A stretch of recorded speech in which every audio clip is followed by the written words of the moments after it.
नमस्कार, मी संदीप देशमुख, लोकमतचा सरपंच निमोन. आज आम्ही नांदूर शिंगोट ते पुणे म्हणजे नाशिक पुणे हायवेवर आहोत आणि या हायवेवर परिस्थिती अशी आहे का करेफाटा इथे आपल्याला एक अंडरपासची आवश्यकता होती, परंतु नॅशनल हायवेचे अधिकारी एवढे मगरुमी आहेत का यांना वारंवार पत्रव्यवहार करून यांना उत्तर देण्याचं म्हणजे काही त्यांना असं कर्तव्य स्वतःचं वाटत नाहीये. पण आपल्या निमोन, त्यानंतर पळसखेडे, करे, सोनेवाडी आणि पिंपळे या गावांना जाणाऱ्या आपल्या नागरिकांच्या कमीत कमी 12 मुलांचा ऍक्सिडेंटमध्ये या ठिकाणी मृत्यू झालाय आणि याचं गांभीर्य जर आज आपण घेतलं नाही तर हे नॅशनल हायवेवाले कधीच याचं गांभीर्य घेणार नाही.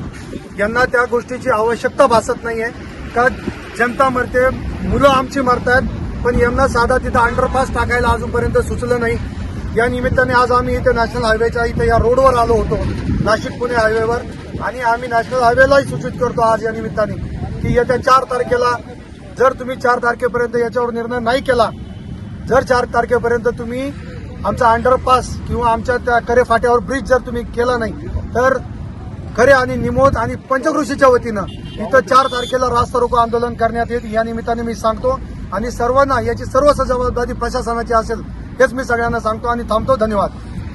मागचं दाखवून दे रे भैया. ठीक आहे, तुम्ही बोलता, तुम्ही बोला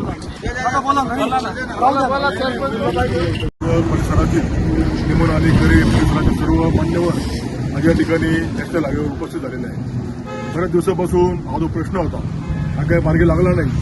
खऱ्या अर्थानं आमच्या गावामधून फाटा आहे, करे फाटा. त्या करे फाट्यावर आतापर्यंत 15 ते 20 जणांचे ऍक्सिडेंट झालेले आहेत. काही जणांचं फ्रॅक्चर झालं, काही तोंडाला मार लागला, काहीला मुका मार लागला, काही त्यातून गेले. आमच्या गावात एक जराड्याचा मुलगा त्याच्यामध्ये ऍक्सिडेंटमध्ये एक्सपायर झाला आणि त्यामुळे हा रस्ता होणं फार गरजेचं आहे. आम्ही आज या ठिकाणी नॅशनल हायवेच्या ठिकाणी उभे आहोत. त्या सर्वांना अधिकार त्यांचे जे काम चालू आहे त्यांनी काम बंद करायचं कारण एवढंच आहे की आमचं ब्रिज झाल्याशिवाय आम्ही पुढे काम होऊन देणार नाही असे आमच्या सर्वांनी या ठिकाणी सर्व परिसरातील पंचक्रोशीच्या लोकांनी आज या ठिकाणी ठरवलेलं आहे. कारण यापुढे सगळे जाणारे ते सुद्धा ही परिस्थिती होणार आहे. आज आम्ही थोडक्यामध्ये ते जातेमध्ये आम्ही सुपाती ही आज परिस्थिती निर्माण झालेली आहे. तरी मी त्या ठिकाणी घोषित करतो की आमच्या गावचा जो बायपासचा जो ब्रिजचा जो प्रश्न आहे तो प्रशासनाने मार्गी लावावा असं मी सर्वांच्या वतीनं विनंती